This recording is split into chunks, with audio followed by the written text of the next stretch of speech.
Hi, everyone. Welcome to the Fullest Podcast. I'm your host, Nikki Bostwick, and today's guest is Tommy Rosen. Tommy is an internationally renowned yoga teacher, meditation instructor, and addiction recovery expert with over 30 years of continuous recovery from addiction. Hi, Tommy. Hi, Nikki. How are you today? I'm good. I'm so excited to connect with you. My mother-in-law is such a huge fan, and I've been just so inspired by her journey, and I learned about you through her, and I love what you're doing. I deeply resonate with your approach, and I'm just so excited to learn more and share with our audience Thanks. about everything. And thanks to your mother-in-law. That's incredible. Yeah, I'm excited for her and her journey. And 30 years sober is a very long time, and you look young. So I'm curious, how old were you? Well, I'm 56 years old, and I was a young boy. I first got sober. The first time I ever tried to get sober, I was 22. Wow. I stayed sober for 1 year. I had gone off to treatment at Hazelden. I stayed sober for 1 year, and then I was relapsing sort of in and out for 1 year. And when I was 24, just a little after my 24th birthday, I got sober on June 23rd, 1991. And that was the last time. And I don't think you were here on this planet at that time.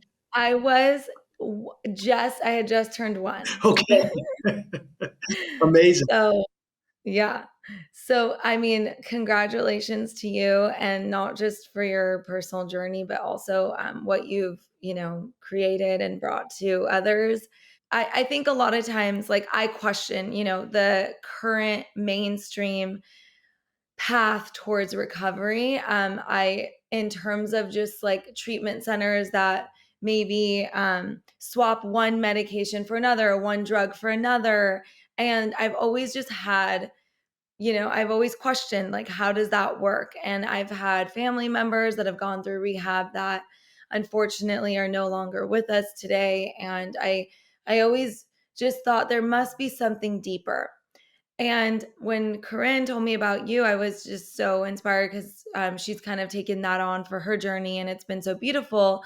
But I also, I was diving into your book, and you do mention how recovery and the 12-step program, they do work on this level for a lot of people for certain reasons. So I'd love for you, I know that your program refers to things in a different way, like the frequency of addiction, and you have different language and different steps in a way, maybe where like you don't use the word God and stuff like that. So I'd love for you to share with us on like a high level. Tell us a little bit about Recovery 2.0, your program, and like the difference between the current paradigm that's out there. Yes. Well, thank you, Nikki. And you should be concerned about the current approach to addiction and recovery in the United States in particular, but in the world. And the reason you should be concerned is because, to an extent, it has now fallen under this umbrella of sort of medicine. Medicine in the Western sense of that, the American Medical Association. Medicine in the sense of we treat the symptoms of disease rather than getting down to the causes and conditions. The way we treat the symptoms of disease primarily are with drugs and surgery. With regards to addiction, of course, we're talking about a massive exploration into how can we treat the problem of addiction with medication. Now, you hear me say this and say you should be concerned, and you might think I'm completely anti-medication. I am not anti-medication. I see that there's a use for it here and there. But to base a person's approach to recovery from addiction on medication, I think is a terrible, terrible mistake.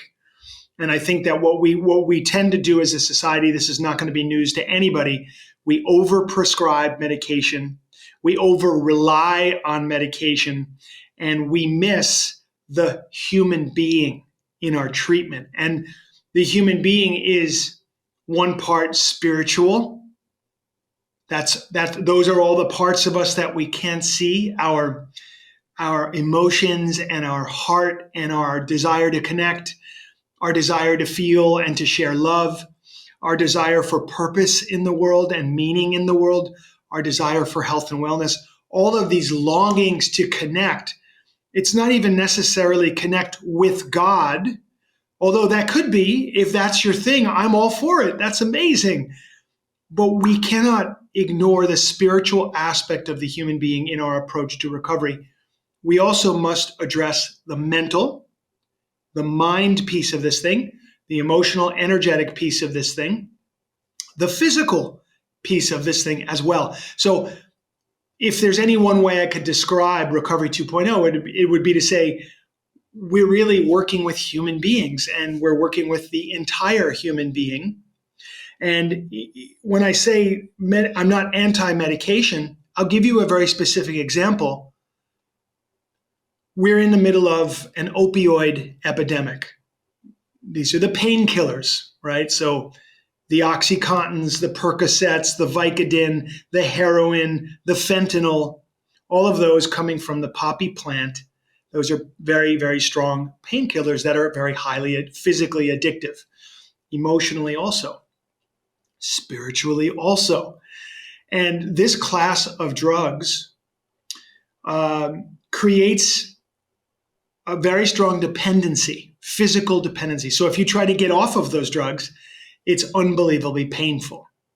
Painful like you have the most severe flu you can imagine for a week or 10 days, that you have to throw up, that you can't go to the bathroom regularly, that you can't really eat, that you're in pain and shaking, and there's like a pain through your body, not just physical, but also a terrible emotional pain.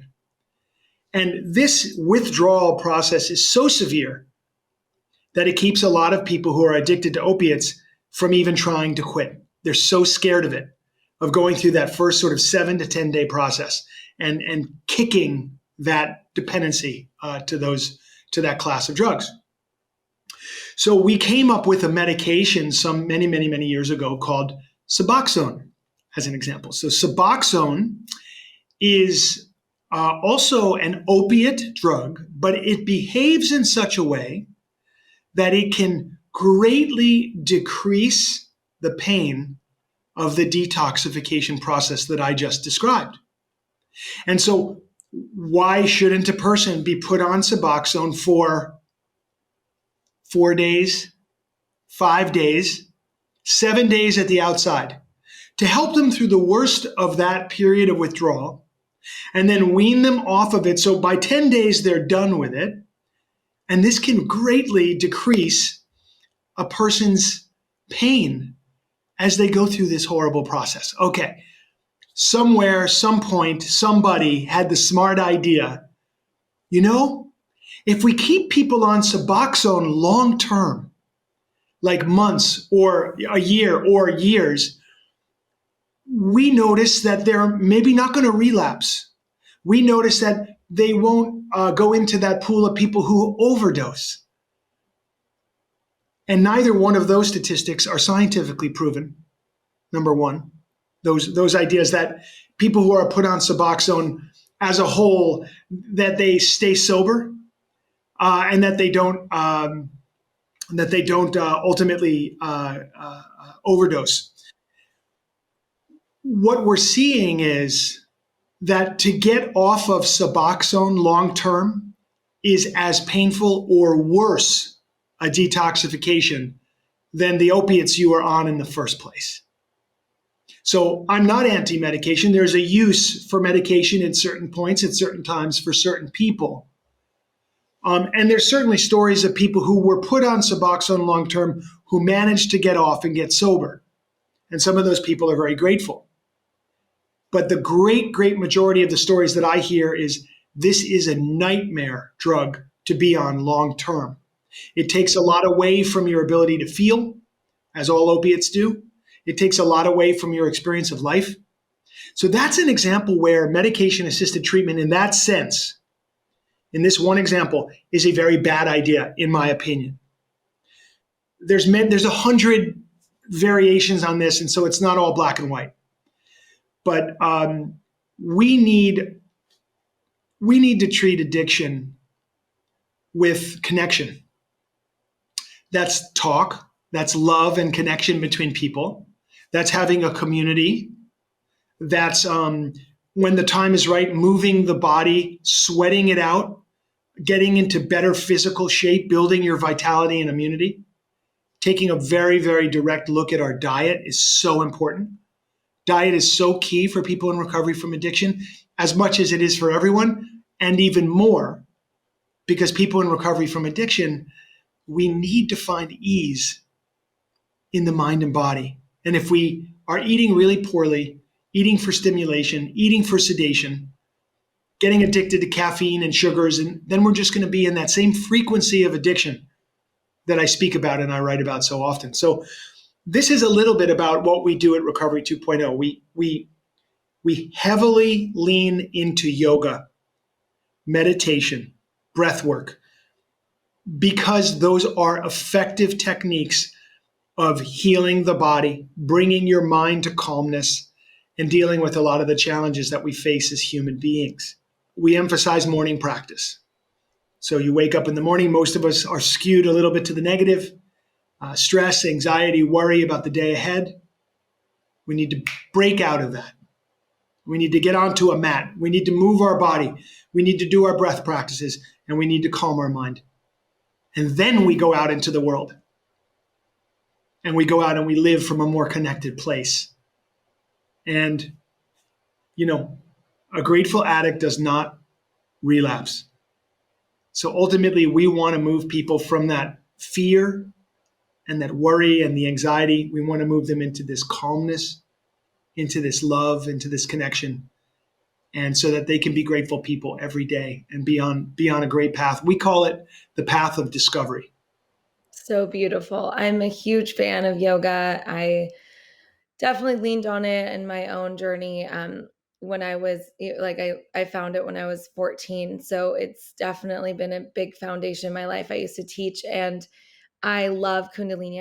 I didn't teach Kundalini, but I love it. And I know that you incorporate that in your program, but just in general, yeah, taking care of your body. And one thing to the opioid mention that you made, it's really interesting because it's even just made its way into birthing in epidurals. And not saying that, again, that's a situation where it's great to have access so that women can decide, but we need to be informed of what is in there. And there's fentanyl in epidurals.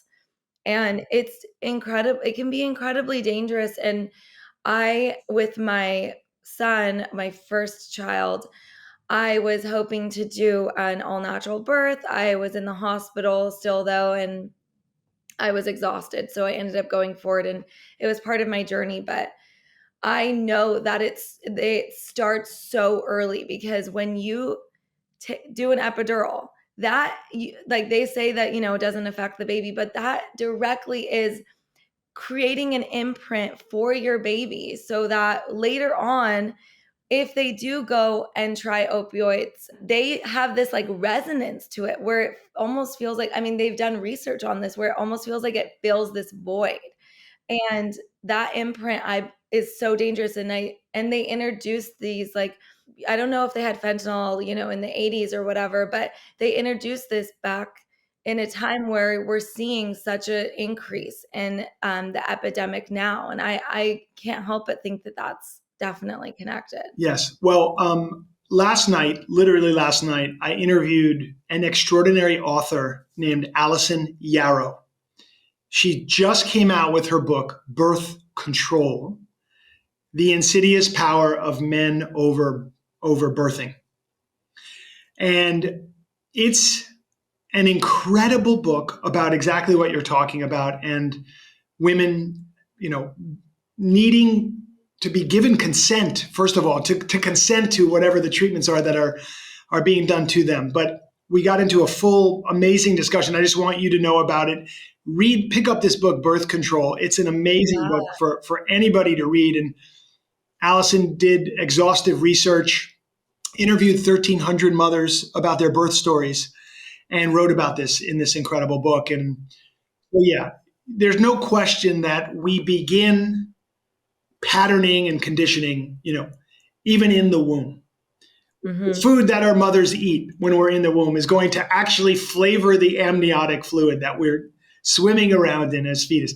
So we're being imprinted, and there's a connection between the mother's chemistry and the baby's chemistry, of course, even in the womb. And then there's the birth experience, and then there's early childhood, and all the things that we get into and that we need to work out. I can't wait to dive into that book. And I went on to have a home birth with my daughter, and like I didn't feel the need whatsoever to have an epidural, and it was a mindset shift, and I just feel that, and it was way less painful. So I just think that women, there's a sense of empowerment that some women feel to have access to that, and I'm not saying that we shouldn't. And I just also, I 100% agree with you. Like, we need to understand. One of the things I love, when I was like browsing through your book, I love this. And you were talking just now about, changing your mindset to be one of gratitude. And you said something about your time at Hazelden. Is that how you say it? Yes. And you said, what I could not realize in that moment was that I had hit the jackpot. To be an addict on this planet is a hell I wouldn't wish on anyone, but to find a path of recovery from addiction is an experience I would wish for everyone. That's so beautiful. And I'd love for you to touch a little bit more about that. Thank you. So we're talking about now the issue of humility, openness, willingness, and ability to access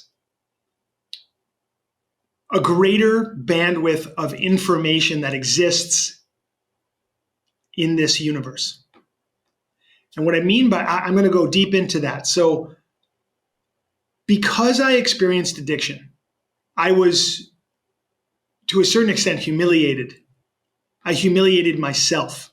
That is to say, I experienced the pain of humiliation, and it humbled me. So you could say it laid me low. I was laid low by addiction. The image I have is I'm laying face down in dirt. And that's where I came to.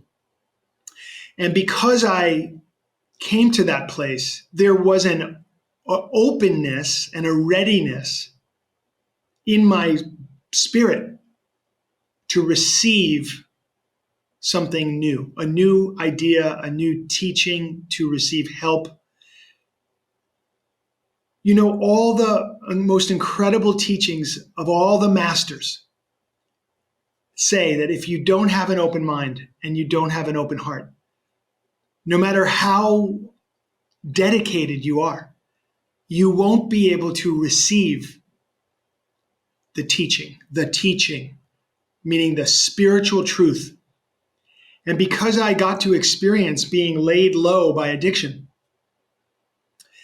it humbled me and it opened me up to new possibilities that I would never have had if I didn't get onto the path of recovery from addiction. The 12 steps, they do work for the person who works them, for the person who can understand them, for the person who comes to them open and humble and willing, and who has a good teacher, a good sponsor, as we refer to them in 12-step rooms. Are the 12 steps for everyone? No. There's nothing that's for everyone, except maybe breathing. Breathing is for everyone. But the 12 steps are very, very effective. And you said at the beginning when you introduced me that I don't like to use the word God. I have no problem with the word God, neither for myself nor anyone. It's just that there's so many misunderstandings about that word, and it can get in the way of a person's progress. So we want to help a person understand what we're talking about when we say access a power greater than yourself, or like I just said a moment ago, access a greater bandwidth of information that's available to you. So, Nikki, you only know what you know. Me too. I'm limited in my scope. to whatever it is that I have access to today. 32 years ago, when I got sober, my scope was so narrow. I was like, all I could think of was, how am I going to get drugs? I need to get high. Who am I going to connect with today to get my needs met? Like, this was the total sum total of my thought process and my awareness. That's very, very sad, and that's very, very small. 32 years later, I'm plugging into the most extraordinary energy every day. It's out here, it's in here, it's everywhere. I'm plugging into that energy. I have a mental clarity. I have a desire to engage in the world, which is just epic. It drives me and it excites me. And I'm so glad to be alive and to be living in the miracle of just life itself. That's the difference. I have access today to a much greater bandwidth of information than I used to. Is there more for me? Yes, of course. Like I said, I'm limited by where I am today. But the effort through yoga and meditation is to expand my awareness and to expand my consciousness and to work on my intellect and to become a wiser, more skillful, more kind, more loving human being. I get to have that kind of conversation today rather than, I wonder where I'm going to get high. So this is what I mean, and it began there with the 12 steps for me. And it began with humility and openness and open-mindedness. And the same humility and openness and open-mindedness are required today. That's why I feel like I hit the jackpot and I could step out of the crazy rat race of the way most people live their existence. One of the main ingredients in our product line, saffron, has been proven over and over again in clinical double-blind placebo trials to be an effective form of treatment for depression, anxiety, and ADHD. Saffron has been used by many cultures for thousands of years for these purposes, and now the research is here to finally back it up, proving that plant medicines and ancient healing practices can actually be an effective alternative to pharmaceuticals. From caffeine-free latte powders to saffron baths and capsules, there's something for any modern woman looking for ancient healing. Again, that's code FULLEST Podcast at checkout for 15% off. I hope you enjoy your new daily saffron ritual. That's kind of how I interpreted it too, that you were saying kind of, obviously it's a rock bottom, and not that you want, others, wish that upon others, but it's when you approach it the way that you have, it's such a beautiful way to live. And I always think about this too, like, as you get older, I almost feel like for me, I had these like foggy glasses on, and every day I get to see a little bit more clearly. And that's how I view myself when I was younger. And it's so exciting because I look to getting older as a way to get wiser, because I'm so curious. I want to learn more. I want to expand. I want to learn from all sorts of people, different things, and be open to all sorts of theories in life and everything. But I do believe that, I think about it sometimes, people, even like, okay, let's take alcohol out of the picture, but let's say it's someone who maybe doesn't treat their body well with food, eats out, takeout or fast food like every day for many meals. And they have this beautiful, on the outside, what most would think is like a beautiful body. And they don't necessarily see that connection to what they're putting in their body. And maybe they feel different, but maybe in our society, we value external things and they don't realize, maybe what they're doing is harming themselves. I think about that a lot. But someone else, they physically feel bad. Maybe they don't feel that they look the way they want. And so they're maybe going to pay more attention to what they eat, start to pay more attention more quickly to what they eat and what they put in their body, because they're seeing it firsthand visually.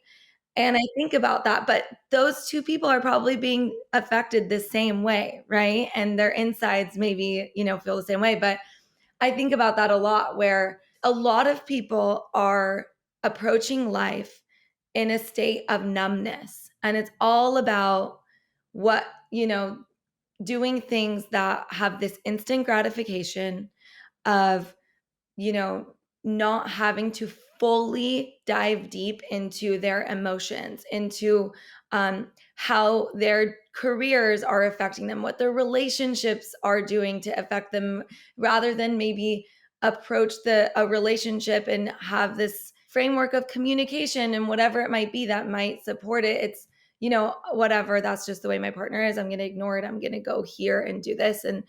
And that might not be called addiction, but what is that called? And how can we invite more people to approach life in this beautiful way? And is that are you mainly passionate about bringing this specifically to recovery, this way of living, or, taking it everywhere? And then one more thing, I know that was a lot to unpack, but I want to kind of compare it to maybe an ashram. You kind of mentioned maybe just taking a couple yoga classes isn't going to get someone sober. So, like 12 steps is a great structure. But maybe if you went to an ashram, you had that sense of community. I'm curious, in other countries, do they see this? Like, what's that situation like with this approach to life, with this path to recovery? There's a lot there, but. So what you're speaking about, what's coming through for me is this idea of consciousness itself, being awake to your decisions, awake to the effects or consequences of your decisions. So cause and effect. We have the ability as human beings to think back through time. We might say, I'm in pain today. I feel, what do people struggle with? I have a bad lower back. I'm in pain. We might say, well, how did this happen? Now, some people might not. They might say, oh, I'm in pain. I want to get out of pain. Let me go to the doctor and take some painkillers. Oh, that worked. I'm out of pain temporarily. Not aware of the consequences of that. Also not aware of what led to the condition in the first place, which is a wonderful inquiry to be in if you're in any kind of pain. So back to the blessing of being somebody who has experienced addiction is everyone who's reached a bottom has been able to admit to themselves, I'm in so much pain that I can't continue to live this way. And so pain is a motivator there for change, right? So pain will become, as my teacher would say in his language, a currency for transformation. That you pay that price to become awake, to start to investigate, well, how am I supposed to live in this world? Then you investigate more deeply, not just physical experiences in this body, but also how am I breathing? How's my breath? There's a connection between the breath and the mind. How's my mind? Am I super erratic? How am I feeling emotionally? Depressed, anxious, stressed, like most people these days? Where's that coming from? This is a very, very good question to ask. So that brings us down a road of awareness, a road of greater consciousness. We start to expose ourselves to different theories, modalities of healing, perspectives. We try some things. We have success in moving ourselves to a greater sense of ease in the body. Maybe we had something that was incredibly painful and we treated it in some way holistically to try to get right down to the symptoms, and it went away. And so that was a very empowering experience to have. I'll give you an example for me in my life, very specific. I used to get strep throat all the time as a kid. That was one of my things. The throat would become so painful you couldn't swallow, and you'd be sick and out for like 5 to 7 days. And the thing about strep throat was, as a child, I was always told, antibiotics, antibiotics, antibiotics. So I took antibiotics through my entire childhood, literally, like an unbelievable amount of drugs. What we now know is that antibiotics negatively impact the balance in your gut biome, which is so critically important to your health, your immunity, your vitality. Now, even before I knew what I just said to you, there came a moment in my early 20s when I got strep throat and I had exposed myself to some new ideas. And one of those ideas had to do with the power of oregano oil in treating certain bacterias and certain conditions in the body. And someone suggested to me at a holistic pharmacy, dilute just a couple, 2 or 3 drops of pure oregano oil, dilute it in a large glass of water, stir it up, and then gargle with it and drink it. And I did that 3 days in a row, no antibiotics, and the condition went away. And that was like my first experience of plant-based, holistic, medicine, where I took my own health into my own hands. I learned something. I went with nature, a natural plant distilled down into a very powerful oil that treated my strep throat for the first time in my life without antibiotics. And something happened for me. I became much more awake, curious, empowered, like immediately. And I said to myself, wow, if this plant, oregano, can do this thing, I wonder what these other plants might be able to do. Plants like celery, cucumber, kale, lettuces, carrots, all the squashes, all the entire vegetable world, where, of course, is one of the major places that we get all of our minerals from, which we have to have a healthy system. So I started to learn, and I empowered myself through healing myself with good advice. And before that, I would have just been, I have to do what the doctor tells me to do because they're authorities and I don't know any better. And that's the voice of somebody who is completely disempowered in the way they approach their own health. So I became more conscious right there in that moment. My yoga practice, moving the body, feeling the way that certain parts of my body are stretching, feeling the tightness or stuckness in certain areas of my body and working on that. Because I just want a flow through this body, an even flow of energy, healthy. I want to be able to receive and to give. And I don't want to hang on to anything that like an exhale, for example. I want to be able to exhale. And I want to have a flow of energy, of chi or prana through this body because it feels good. It feels like health. It feels like I'm more capable. It feels like I'm more mentally clear. It's a really, really good thing. And so with every yoga practice, I become a little bit more conscious than I was before of something.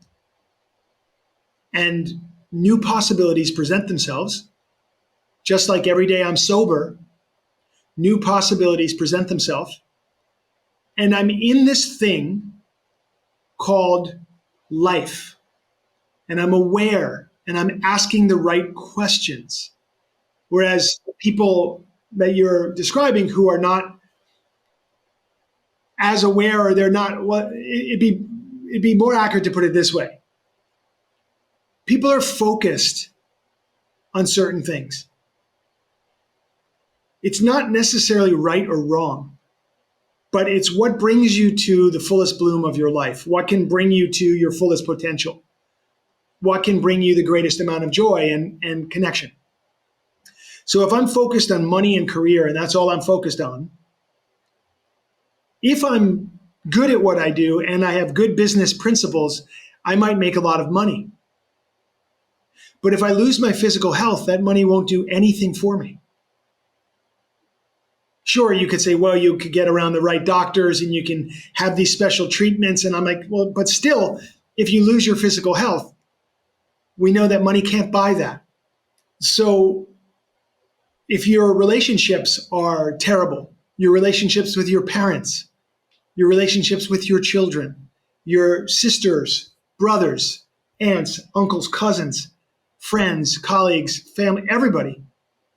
If your relationships are not in order, this life sucks. Mhm. Oh my Yeah. God. Yeah.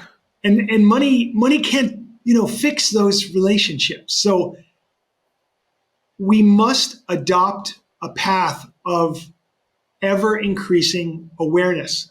We call it the path of discovery. It's a decision. I'm going to live life and I'm going to learn from the challenges of my life. I'm going to enjoy the joys of my life. I'm going to serve and help other people to do the same. That's it. That's Recovery 2.0. That's it. That's beautiful. Our prayer says, thank you for the joys and challenges of our lives. And we mean that whenever we say that. So if someone says, I want to participate in Recovery 2.0, how do they do that? So many ways. Yeah, exactly. Number one, read the book Recovery 2.0. Go on to our YouTube channel. There are dozens and dozens of videos there that are so helpful. Yoga classes, meditation classes, lectures on recovery and on the pitfalls, how to have the most success on the life of recovery, all of it, and it's all free. Also, we have over 33, it's 33 and growing, live Zoom meetings a week. These are recovery meetings, free, open to anyone, anywhere, anytime. Wow. And so every week, all of this is free. And then we have our paid services. You can join our membership. It's very reasonable. And we get together on Mondays and Thursdays, and we have access to a library that other people don't have access to. And you can also join me for, like, in October, we have the food reset every year. It's a 4-week journey into resetting your relationship with food. And we do that right before the holidays every year, and it's so powerful. I team up with an amazing naturopathic physician, Dr. Nick Jensen, and he and I present this program together in October. And then December and January every year, we do the 8-week awakening, which is just a total awakening for life, awakening into the joy and wonder of existence itself. That's also digital? Those are live programs that we offer online. Mm-hmm. So I'm presenting live, and our guest presenters are presenting live through December and January for the 8-week awakening every year. So that has a cost to it. The food reset has a cost to it, and our membership has a nominal cost to it as well. Then there's we just released a program called Life Beyond Cannabis, because so many people are smoking pot and starting to realize that there's, like, first of all, it's addictive and it's got problems related to it. And a lot of people are coming to realize, like, wow, this is getting in the way of my life and I can't stop. So we created a new online course that people can buy anytime called Life Beyond Cannabis. And it's very, very powerful. And I highly recommend it for anybody who's struggling with cannabis in any way. And that's Recovery 2.0. We take people on retreats all over the world every year also. That's so exciting. Yeah. So we have our annual Thanksgiving retreat to Costa Rica. We go to one of the most incredible places for American Thanksgiving every year. This year it's November 18th to the 25th. So we take about between 50 and 100 people with us every year. And then we have a major trip to India in March every year. And I highly recommend it's 2 weeks, that trip. And then we do retreats and workshops all over the US and Canada, Mexico, and Europe every year as well. So I'm a busy guy, and Yes. I love to teach, I love to present, and I love to build this global community that we have called Recovery 2.0. Do you recommend, let's say someone is early on in their recovery, or they're just getting to the point where they want to be sober, like, is anyone allowed on your Anyone. retreats? Like, what's the, With regards or, to the retreats, you have to have, like for Costa Rica, for example, you have to be a minimum of 30 days sober. okay. For India, you really need to be more like 3 or 6 months sober, Mm-hmm. because we just have to be careful to make sure that a person is mentally and emotionally ready and safe. And we create an incredible container of all the people who are coming. And the people, by the way, are utterly dedicated to living their best life. And so it's an So amazing group of people to get around. And you can learn everything about all that we do at r20.com. That's just the letter R, the number 20.com. One more thing, we have an award-winning podcast called In the Circle. And In the Circle is everywhere you would see podcasts: Apple, Spotify, YouTube, etc. And we're in week 28 or 29 now, and it's just going like gangbusters. People are like, "Where has this been?" You know. oh my gosh. So come and follow our podcast on Apple Podcasts or wherever you ingest your podcasts each week, and it's pretty cool. That's really exciting. Thank you. And what do you, just, before we leave each other, I want to ask you what advice you have with those that are currently struggling, and what can they do right now to start their recovery? I know, you mentioned you offer all of these wonderful programs. Do you recommend obviously they do it alongside, like, what do you recommend? Okay. So first thing, I want anybody who's considering the idea that maybe they need to be sober, I want to end that mental struggle for you. If you're thinking the thought, I wonder what my life would be if I wasn't using this or using that, then the answer is you have to experience that.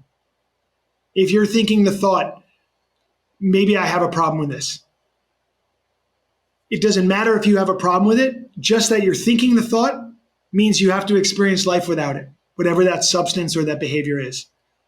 So if you're having these thoughts, surrender to the thought and let the thing go and get yourself onto a path of recovery as soon as you possibly can. Come to one of our meetings online. They're free to attend, and they happen, there's 6 or 7 a day. Read the book Recovery 2.0. Get involved in a 12-step group if you'd like, or you can get involved with the 12 steps through Recovery 2.0. Get a sponsor and work through those steps, and your life will change. In terms of the yoga and the meditation and stuff, if you're just starting to get sober and you don't already have a yoga practice, it'll come. It'll come, little by little. But first, your job is to go to bed tonight without using drugs or alcohol. That's your job. Do that. And do that for a number of successive days, and tell your friends and family what you're doing. I'm stopping drinking. I'm letting go of cannabis. I've had enough. I want to feel what it feels like to live this life without those things. And come and visit us at Recovery 2.0, and we'll receive you with open arms and support you in this early stage of your recovery. There's so much here for you. And seriously, listen to the podcast In the Circle with Tommy Rosen. There's so much information there for you. And go to our YouTube channel. So this is all free. These are all free resources. There's no barrier to entry here. If you want to go a little deeper, you can join our membership. It costs like less than 50 cents a day. So just come and be with us. It's all here for the person who's interested. So come and join us. Thank you so much, Tommy, and thank you for offering so much and making it accessible. That's amazing. And it's so beautiful to be with you today. I appreciate you coming on. Thanks, Nikki. I'm so grateful. And thank you for your work in the world. Keep going.